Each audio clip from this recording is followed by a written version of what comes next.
All right, I'm back. Okay, back to Noga Arika. And her last question is, will it ever be possible for us to transcend our limited experience of time as linear? Well, that's saucy.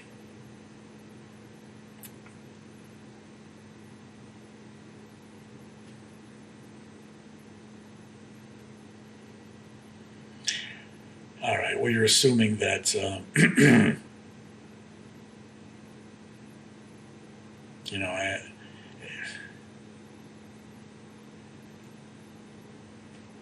our limited experience of time as linear. And of course, like the physicists and those people will say that time isn't linear. And I'm not going to try and say I get what they're saying, but I kind of get what they're saying, because if you just kind of do the math, it's just another dimension, and we're just viewing it as a linear thing.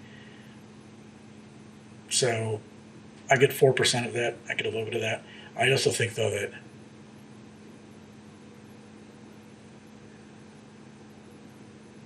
time will always be linear, because that's why we're calling it time. When we conceptualize it a different way, we'll call it something else, but we won't call it time. And it sounds like just semantics, and it may be, but it's just like, well, time's always going to be linear. We got to call it something else. It's like, I don't know. That probably doesn't matter. Anyway, will it ever be possible for us to transcend our limited experience of time as linear?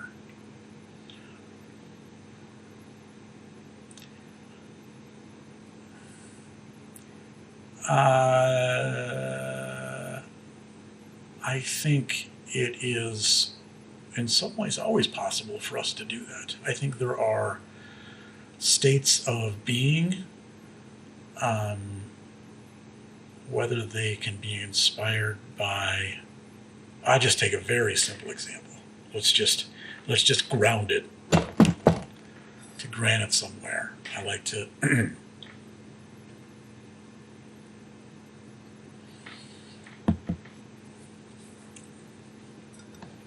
Thank you again, David.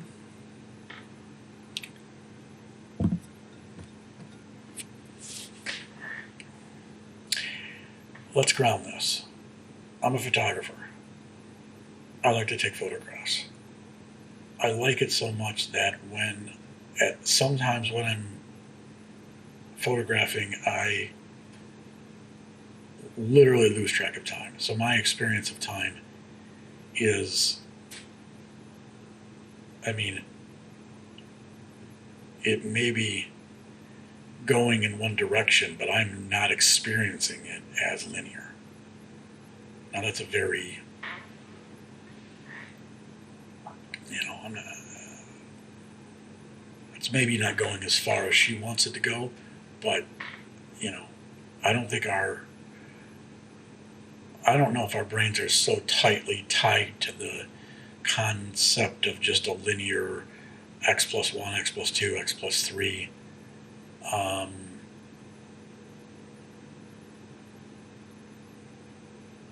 Conceptualization of reality as this question is presupposing.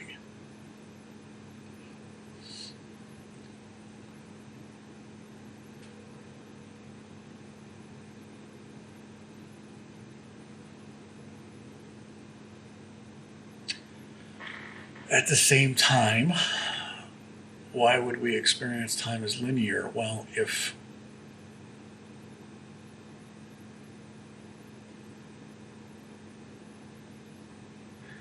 you could say life is. Did I just come up with a new definition for life? I don't know. Okay, you could say life is kind of like, it's the one entity that, how do I say this, is actively exploring the time dimension. I don't know if that's making any sense, but it's like,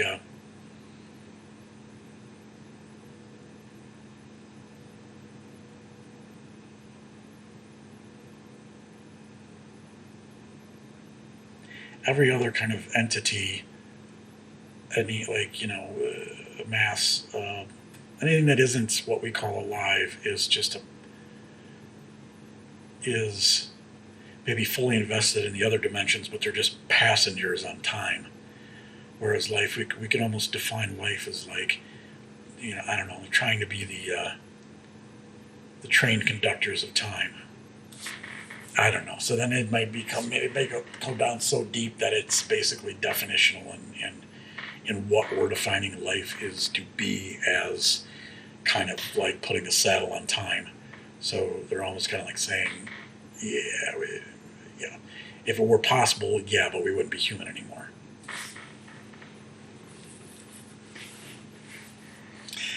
I think I just contradicted myself.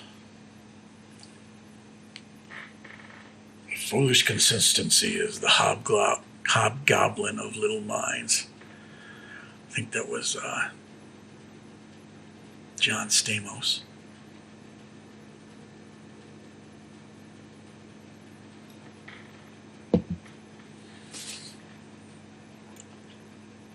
So will every possible time is linear?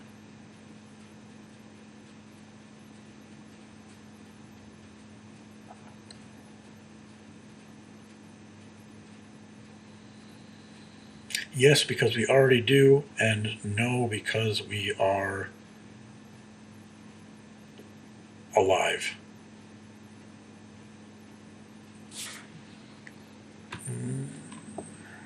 Next.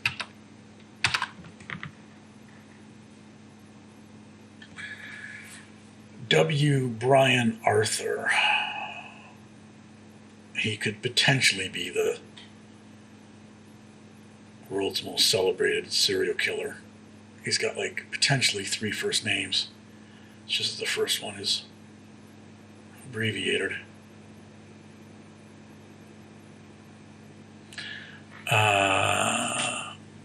External professor, Santa Fe Institute. Okay, well, they do some interesting shit there. Visiting researcher, Intelligent Systems Lab at PARC, which is the abbreviation for PARC. Inaugural recipient Lagrange. Lagrange. What is there? There's something very intellectual that I'm thinking when it comes to Lagrange. Yes. ZZ Top. Author, The Nature of Technology. His last question is, well, of course. I mean, not of course is the answer, but does consciousness reside only in our brains?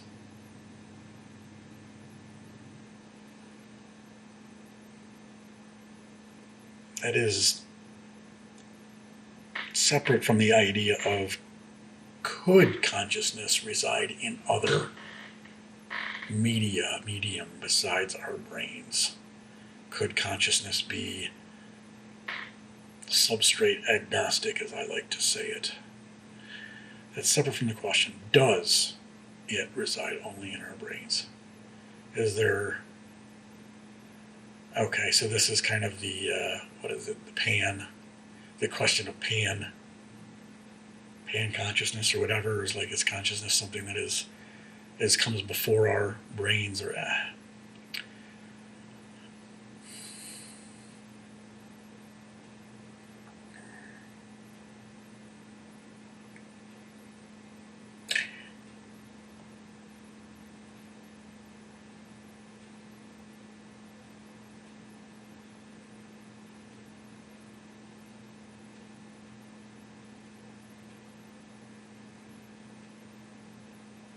the mind creates the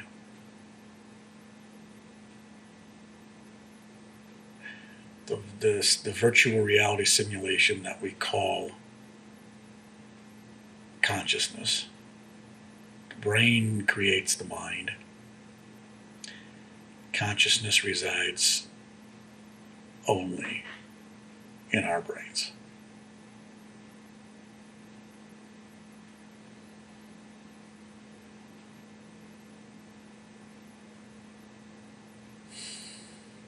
Yes. Yes. There's a little caveat to that, to say that you can look at our brains as individuals or as a networked organism that says that there is a level of ways to look at consciousness that is not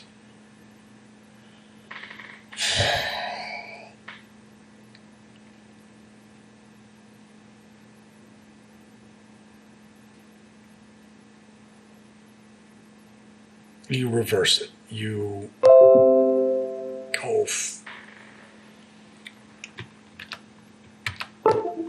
you lousy.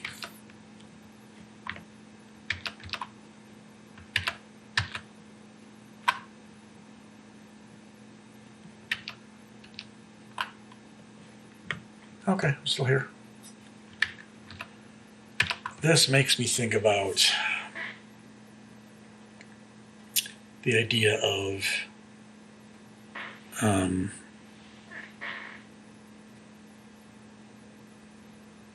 you don't have ideas. Ideas have you. So I want to say that the answer to this question of does consciousness reside only in our brains is yes, but that isn't the only way to conceive of, or the only level at which to conceive of the manifestations of consciousness. Those may be perceived at a more base level and not necessarily individualized among brains.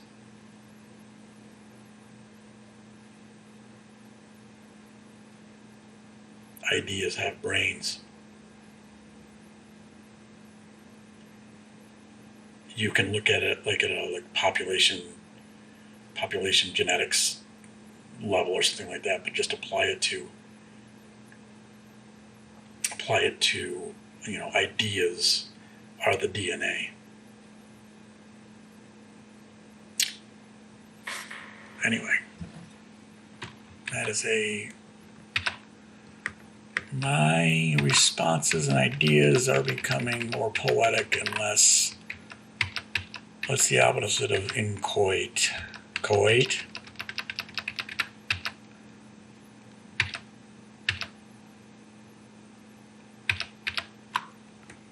So the answer to this one is yes, with a really big asterisk behind it that says kind of no. Scott Atran. I'm somewhat familiar with Scott Atran. Anthropologist, research director, Centre National, I love Russian, de la, excuse me, co-founder, Center for the Oxford author, Talking to the Enemy.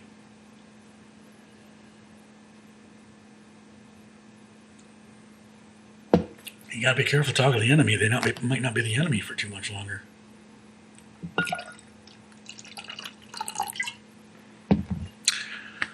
Okay. Settle down. How can science best leverage unreason to overcome the heroic passion for war?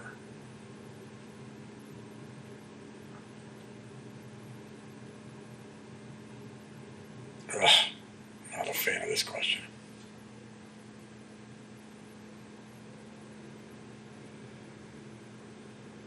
I'm not even a fan of just the okay. All right, let's unpack this thing. First of all, you're assuming hang on, wait a second. Maybe I like this question better. You know what? Maybe, okay, let's settle down because maybe I like this question better. Because I was reading it as how can science best leverage reason to overcome the heroic passion for war? And then it's just so, like science has a monopoly on reason, and reason brings us to war. So anyway, okay, now he's asking a more interesting question now. This is tougher.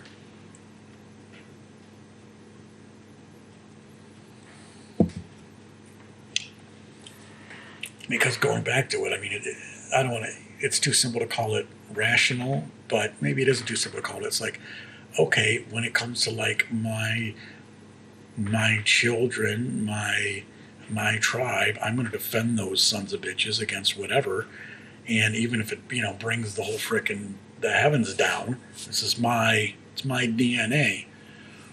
You can look at that like from a game theory perspective, from all kinds of perspectives, like that's shit, that's dumb. But it's going to be built in as long as we're a sexually reproducing species. So, but his question is, how can science best leverage unreason, which I would take as kind of like decoupling in a way the tribalistic, which comes so naturally to us, because if it didn't, we wouldn't have tribes, so we wouldn't have anybody. Let's leverage unreason, or let's just change that to best leverage the defeat of our tribalistic tendencies to overcome the heroic passion for war. Well, now, you know what? I gave you the benefit of the doubt, but I'm not buying what you're selling, because the heroic passion for war is not, unless you're trying to talk about something very specific in our toolbox of human strategies that is literally about going to war in an absolute literal sense. And in that case, if you are doing that, I would say, if you're talking about armed conflict with people with weapons and nation states, or even, okay, take away the nation states, make it more tribal.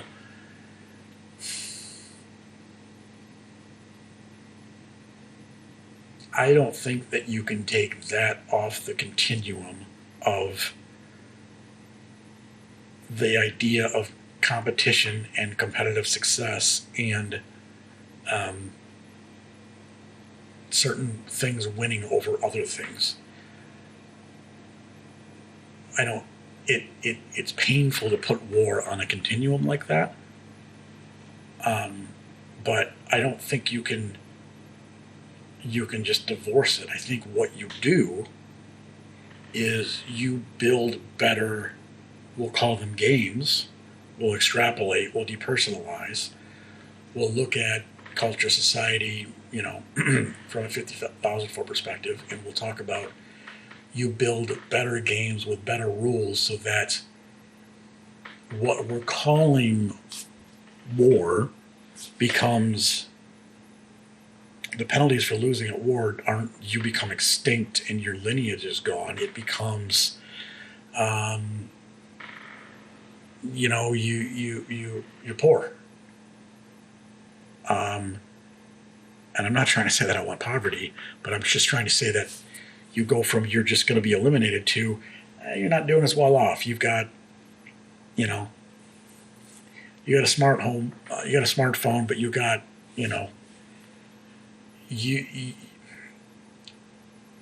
you make the rewards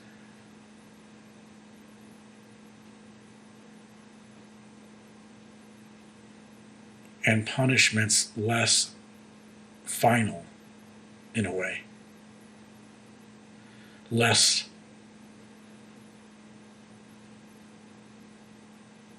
There's a way that this goes back to the previous question, because now we're talking about time. And, if war used to be, you lose and you're dead, and if war is now, you lose and you keep going on, but it's not as great. It's not, you are, you still look at the guy above you and you're just envious or whatever. There's some way that you're still beating the linear time game. But anyway, it's a digression. That's probably whatever. The answer to this is it's a crappy question.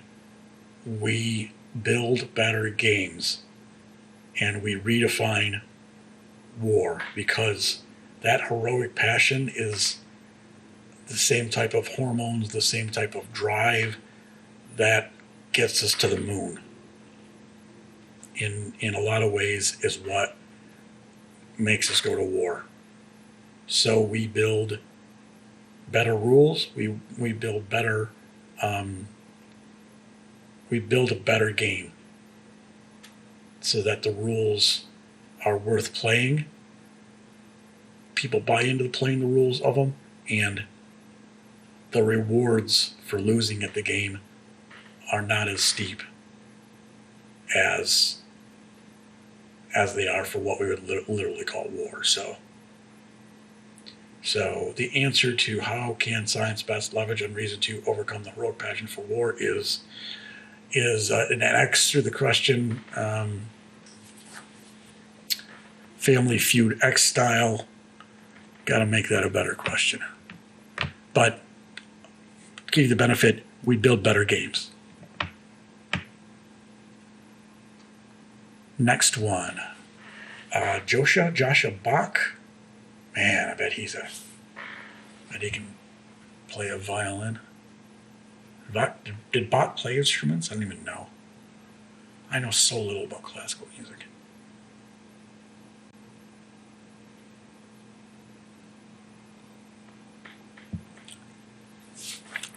He probably played the drums.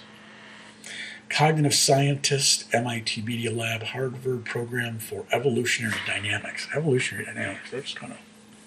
Okay. His last question is... Oh, Christ. That's the answer. What is the optimal algorithm for discovering truth?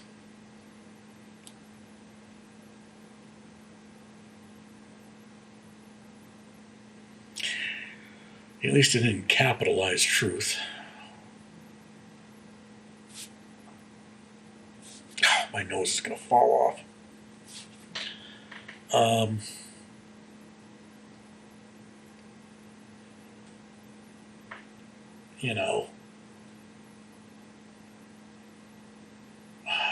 Truth is a dead God, but it's a God we should still pray to.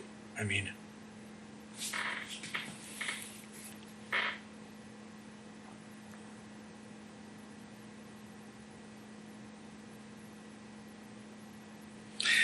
asking for an algorithm for an archaeological dig.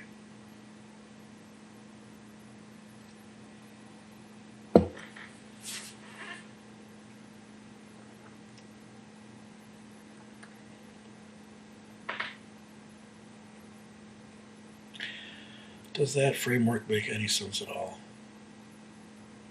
Well,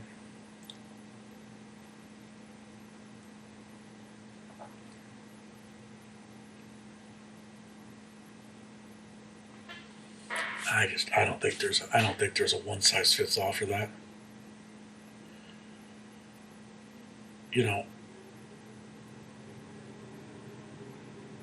Partially because even the word truth is like, okay, maybe we can get to the point where 2 + 2 equals 4 is something that we can call truth. But even then, you can talk about different physical systems and different blah blah blah. But let's just say 2 + 2 = 4. Okay, well that's truth. But what? Unless you want to so severely constrict truth as to the physical laws of the universe, if you want to divine some type of idea of truth that says something about what is true about what humanity should do or how we should treat other species, like that kind of truth.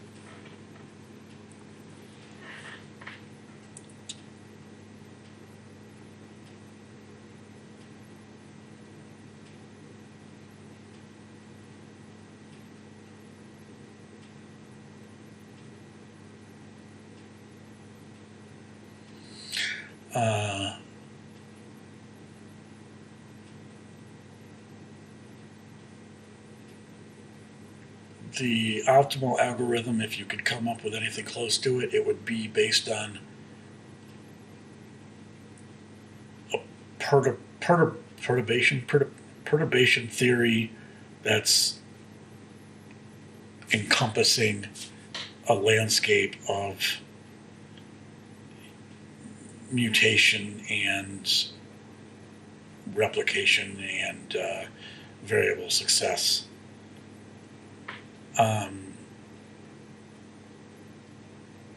Because once you get past like base fundamental laws of like physics and stuff, truth becomes in the eye of the beholder.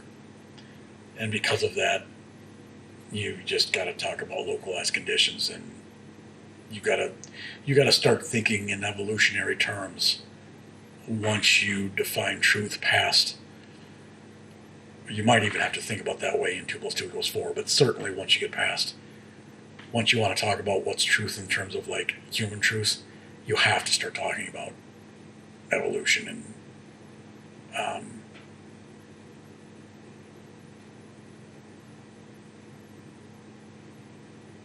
so there's no answer that would not have to fit inside of the framework of biology once you start incorporating biological creatures.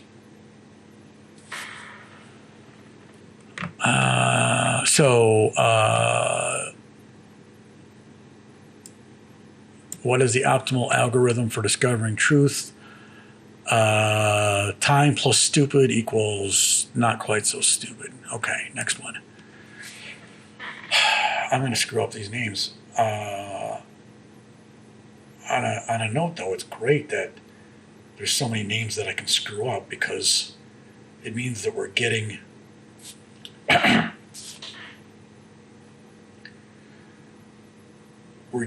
more intellectual input, or at least maybe I'm seeing it because I haven't been blind to it, but we're getting intellectual input from all the corners of the globe, which is what we actually freaking need to. We need to harness all the brain power we can get, because we are clever but not wise, and we need to be wiser. Okay. Mazarin Banaji, I hope that's close. Department Chair Richard Clark, Cabot Professor of Social Ethics, Department of Psychology, Harvard University,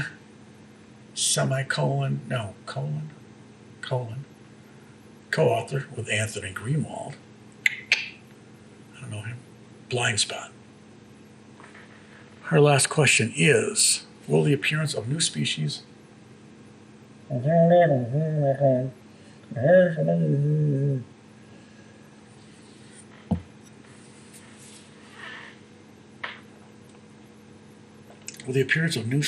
talented computational intelligence result in the improving the moral behavior of a person?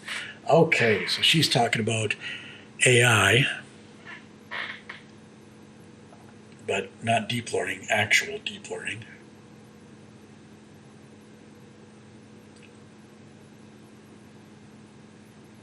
Well, the appearance of new species of talented computational intelligence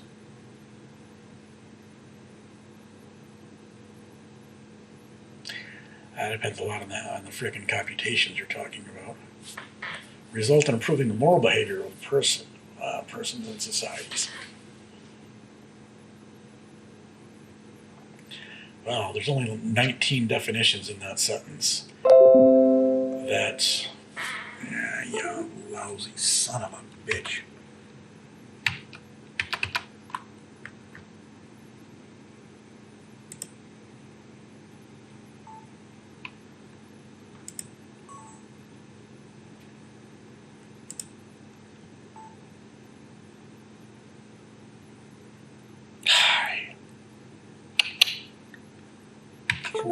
Oh, you son of a...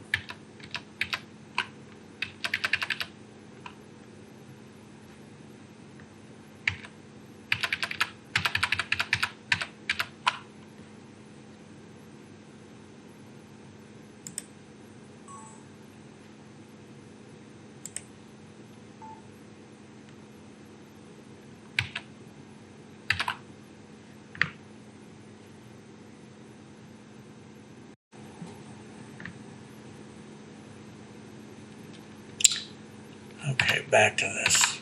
Technical difficulties left and right. Back to Mahzarin Banachi, Department Chair Richard Clark Cabot, Professor of Social Ethics, Department of Psychology, Harvard University, co-author with Anthony Greenwald of Blind Spot. The last question: will the appearance of new species of talented computational intelligence result in improving the moral behavior of persons and societies? Will AI fix us?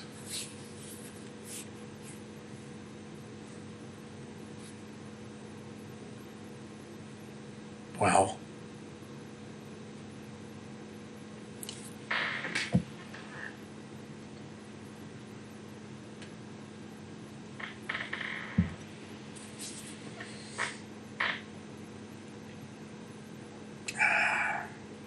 part of that is dependent on,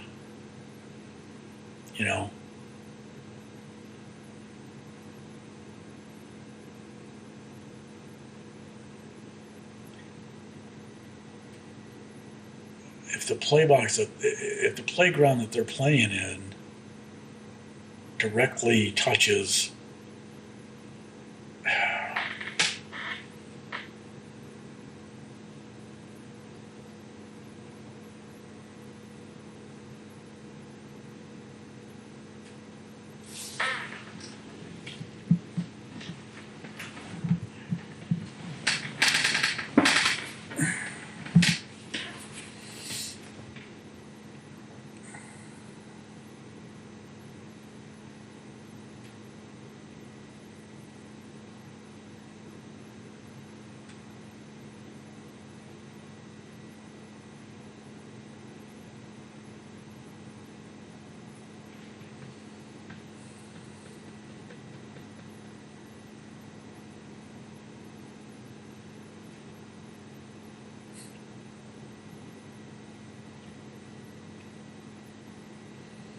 no man is a prophet in his own land.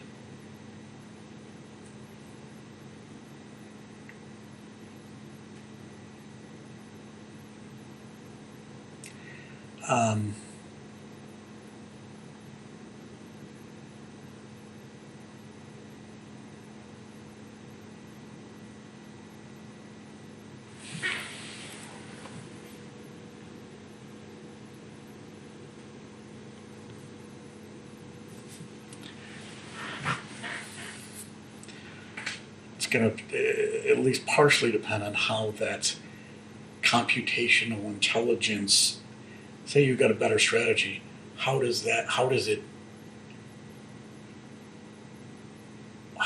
story told? How is that communicated to humanity in such a way that it can be absorbed and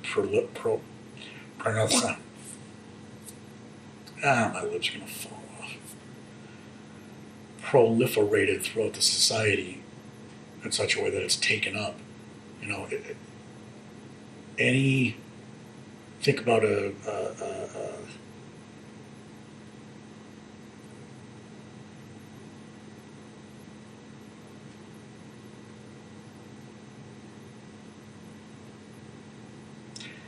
depends on how it presents itself to the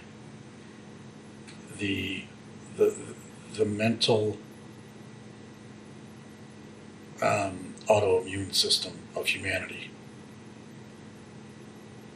Because just because something would long-term, perhaps, or whatever, improve our behavior, one, if it's not short-term adaptive, probably isn't going to get anywhere. But two, even if it is short-term adaptive,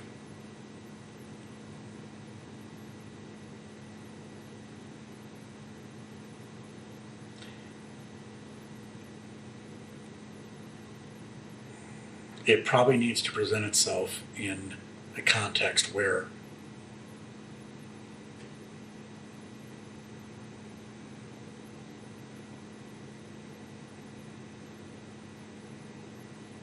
humanity sees that as like as a symbiotic, something symbiotic. I mean,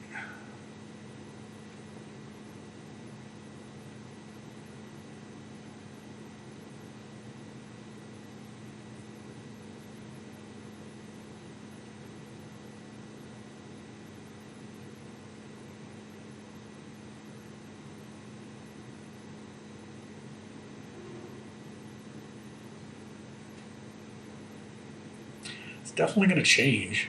It's definitely going to change shit. AI is going to change shit. Even fitting the curve better is going to change shit.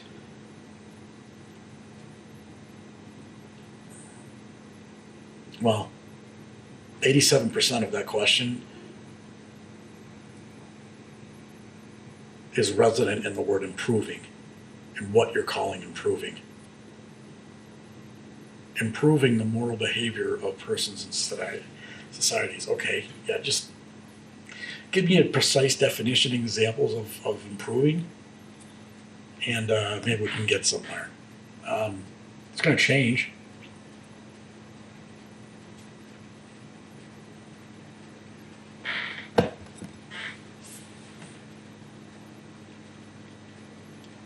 It's going to make us less human as we've traditionally conceptualized human as.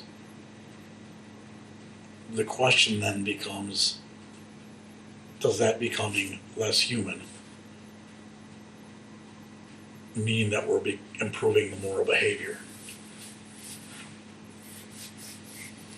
And that is how you look at it. So the answer, Mahariz Benajai, Christ, I apologize unreservedly, is a giant maybe that's underlined with a tilde. Okay. Simon Baron Cohen, I know this guy. He was in the, he did that movie.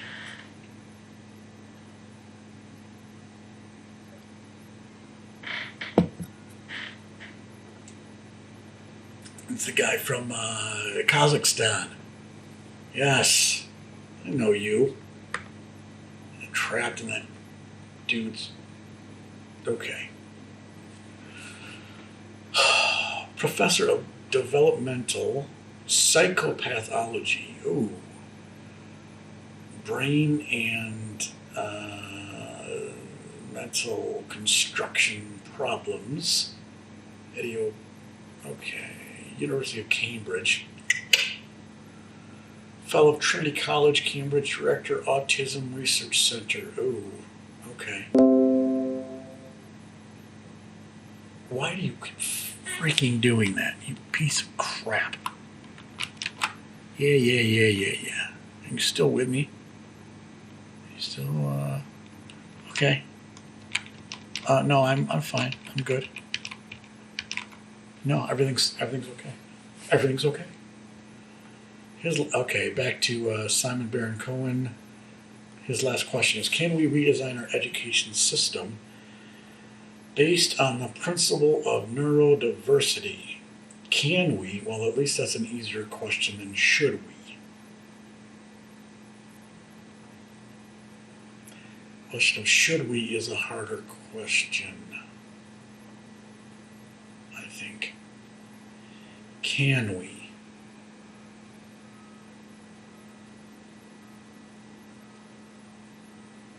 Well, how many degrees of neurodiversity do you want?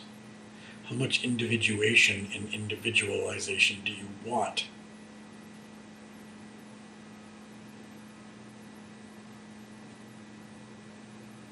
This is like a pragmatic question. This isn't bedrock, which is nice because it's potentially solvable and potentially can have tangible effects in the near term. It's just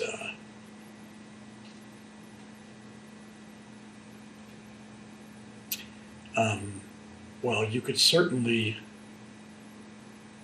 you know, you know,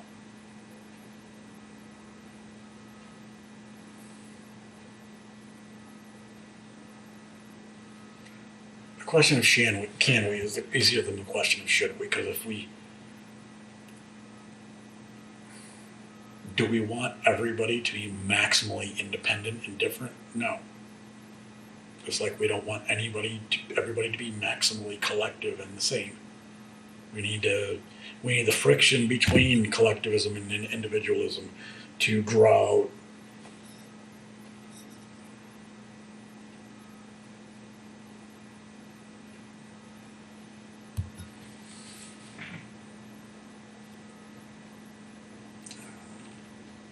Also, if you individuate into whatever, which is another way of saying neurodiversity. So you just say, okay, he's got this type of brain, and so we're gonna do him this way. Or if you get really diverse, it's like, oh, he's got his own individual brain. We feed him into an algorithm that he gets his own individual diet. He gets his own individual mental diet. Christ, yeah. This eyeball's it's already almost dead. It only sees in black and white. Now it only sees in white. That's better. Can we redesign our education system based on the principle of neurodiversity?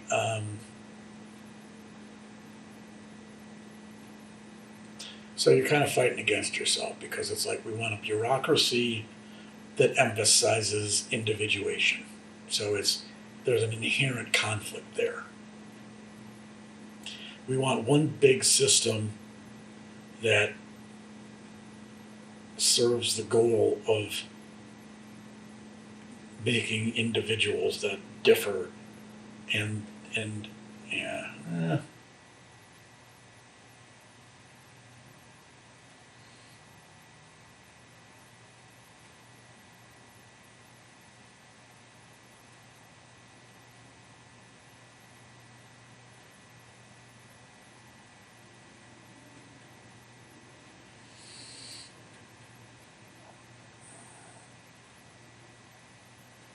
It's too easy.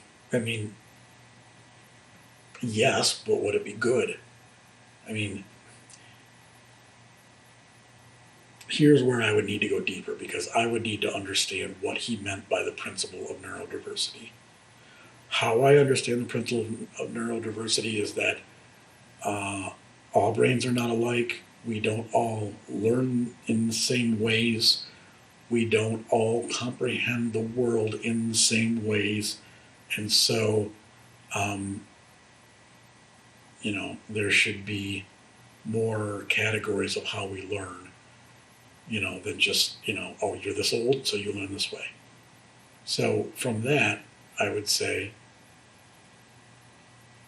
certainly, but I don't think you would ever want to try and atomize it,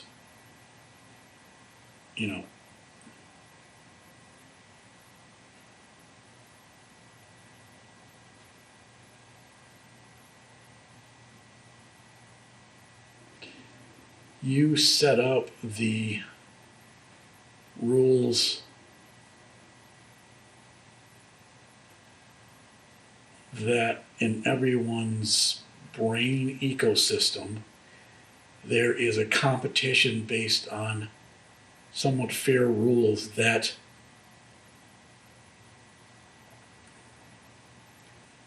are competing on the basis of an individualized perspective versus a group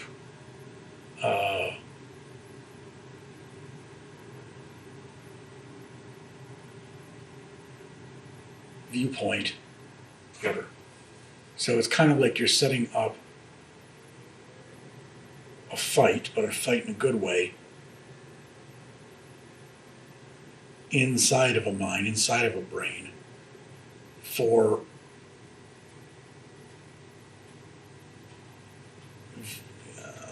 learning, viewing, whatever, in terms of individuation versus kind of collectivization or something like that. So you set up you set up a game where the players are individuation versus collectivization,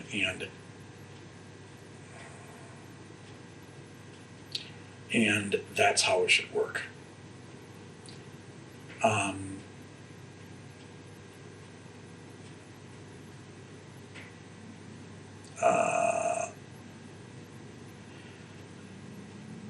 To go backwards, can we redesign our education system based on the principle of neurodiversity? Probably, but paradoxically, if we had a centralized education system where the edict came down, that we have to design our education system based on the principle of neurodiversity, it would never work. So there's this problem. It's like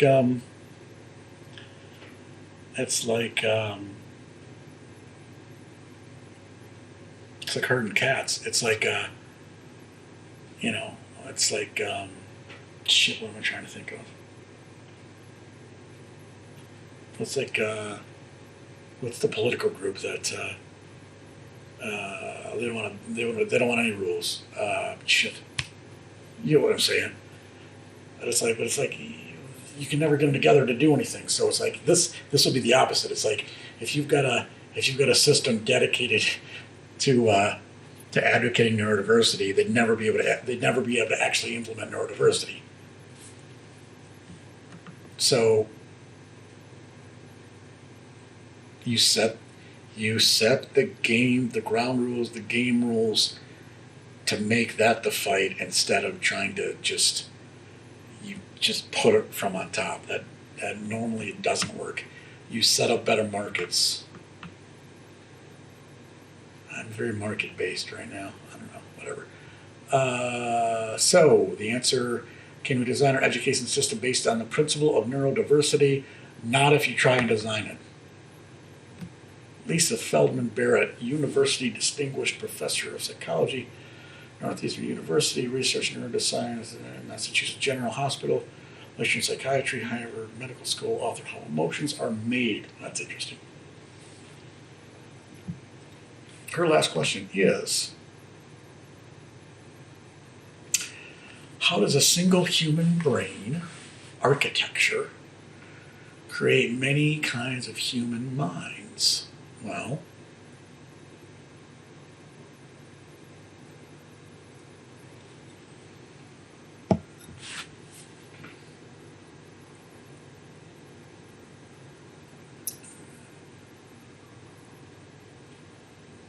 it seems too easy almost to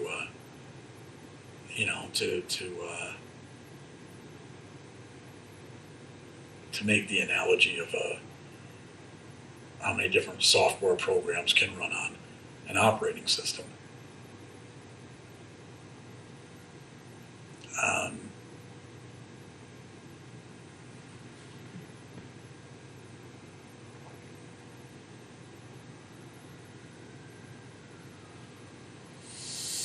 And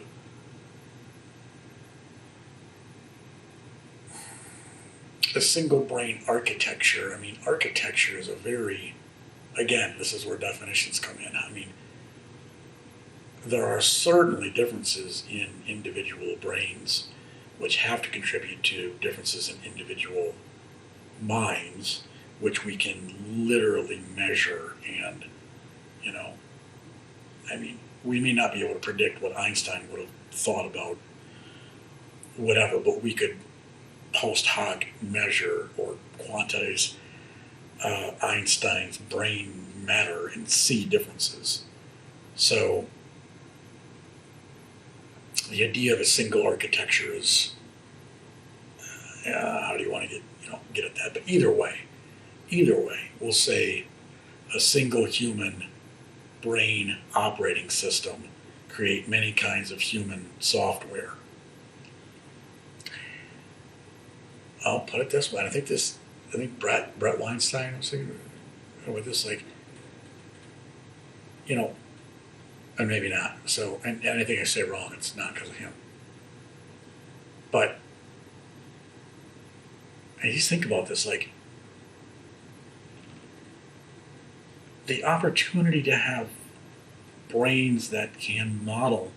Okay, I'm not talking about anything that I know. Forget it. But just the opportunity to have brains. God damn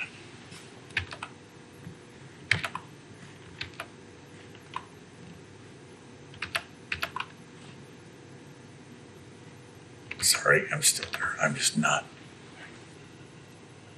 Okay. Oh, I lost it. Single ring architecture. Well,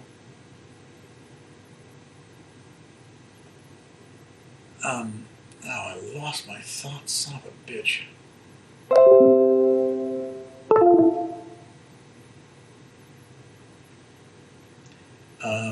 How is this? I don't know. No, I'm going to answer this.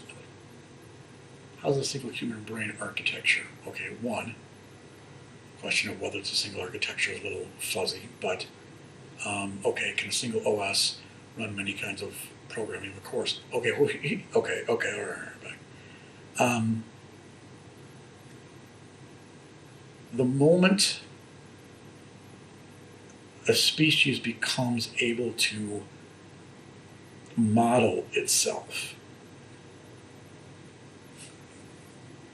which is what we would call a mind, or at least part of what we call a mind. Okay, able to like, okay, wait a second. Oh, wait a second. Oh, this is me. Oh, I am someone in this environment. The moment it's able to do that, it opens up an entire landscape of, I mean, you go from only the you behave in only from a very B.S. Skinner type of just like, okay, behave, and it's you're either going to die or you're not going to die, and it's either going to be bad or good, but that's all there is, and it's just conditioning. You go from that to being able to model your behavior and then run simulations of that behavior and then run it based on past experiences that you had and run tests on that behavior. You open up an entirely new landscape of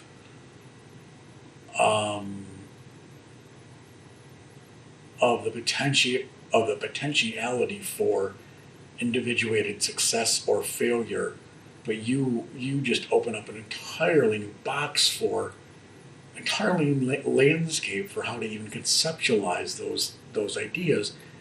And so because of that, it's a whole new treasure chest. And it wouldn't, from that perspective, I don't think it's very surprising at all that you would get what is calling kinds of human minds.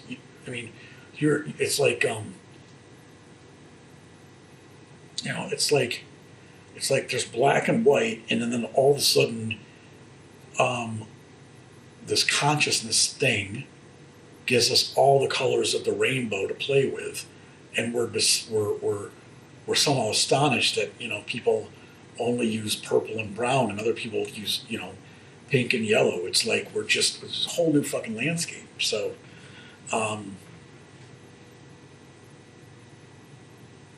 I don't think it should be that surprising. I think it's, potentially a very good thing, because while competition and individuation is a good thing and a bad thing. Okay, last one. Very last one. Arikha-Barron,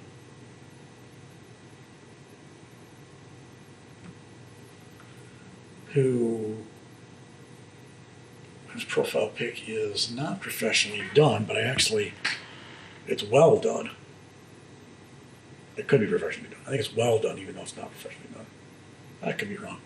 Neuroethologist, ethics of the neuro, Department of Biological Sciences at Mary University, Macquarie University. Where is Macquarie University? Let me just guess, and I'll be wrong. I've never heard of that. Macquarie. I want to say it's not French. I want to say it's Australian. I have no idea. What would a diagram that gave a complete understanding of an imagination need to be?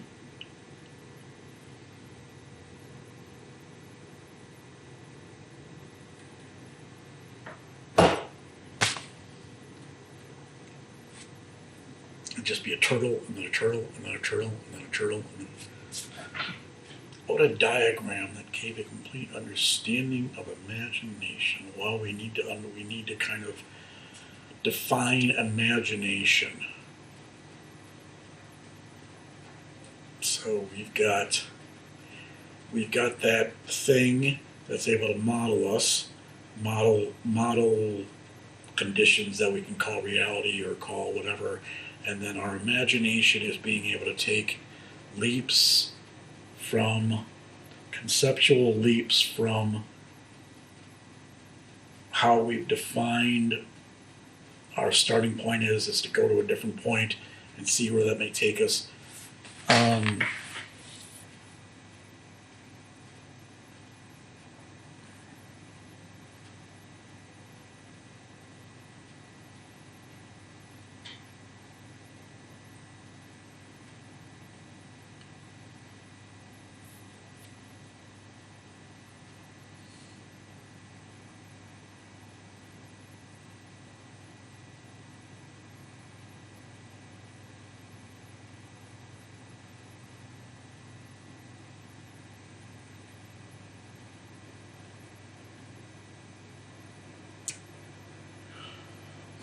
My thinking is that almost by definition, if you could diagram it, it would be wrong.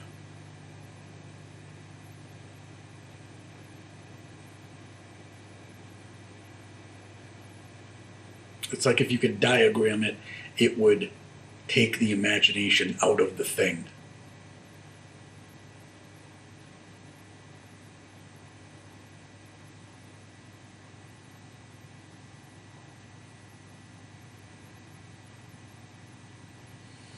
Or the diagram would have to be so simple as to be like X and then arrow, maybe not X.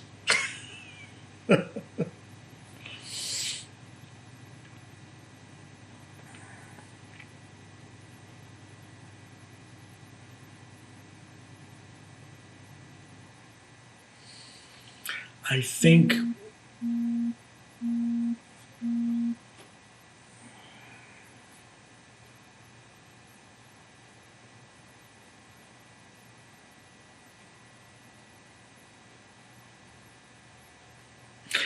I think even the concept of completely understanding imagination, I don't know if that's possible, but if it is possible, I don't know that that could be conceptualized into something, into a diagram, which I'm thinking of as a visual aid. It doesn't necessarily maybe have to be conceptualized as a visual aid, but it's still some type of conceptual shortcut to that which almost by definition may not have shortcuts.